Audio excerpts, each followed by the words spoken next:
Oh, it's Super Bowl Sunday, and now we got to see what's going to happen, man.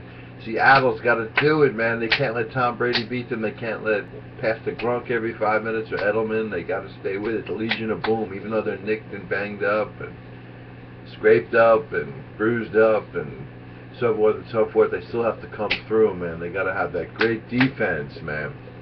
Go Seahawks. Been a fan since the 1970s, man. Wow, the middle late 1970s when Jim Zorn was quarterbacking. I had the jersey and I had Zorn put on the back of my shirt. And, you know, all those other great guys like Steve Largent and wasn't Efron Herrera the kicker, and there's a lot of people, Jacob Green, and who else?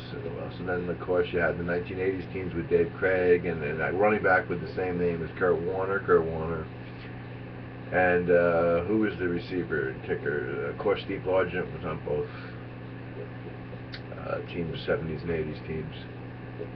And who else later on? Of course, you had the Sean Alexander running back era of the 2000s, and they had a good defense. Now, if I can remember all the other receivers. Anyways, and Hasselbeck, this is the great team with Russell Wilson, and Marshawn Lynch, and Richard Sherman, and Cam Chancellor, and just everybody, man. Who else? I'm forgetting names. Oh yeah, Jerome Curse. I was going to say Brian Blades. Jerome Curse, Dougie Baldwin. They could do it. What's his name? Luke Wilson.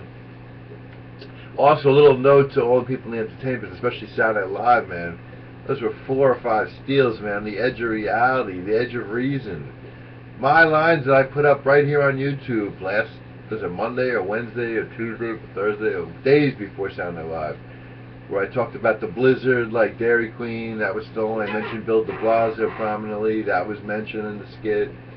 What else was it? I always say AKA after every little sentence on verbally, and on my written stuff on Twitter. AKA after everything. They did that. They mentioned someone who was 47, the woman when she was playing drums.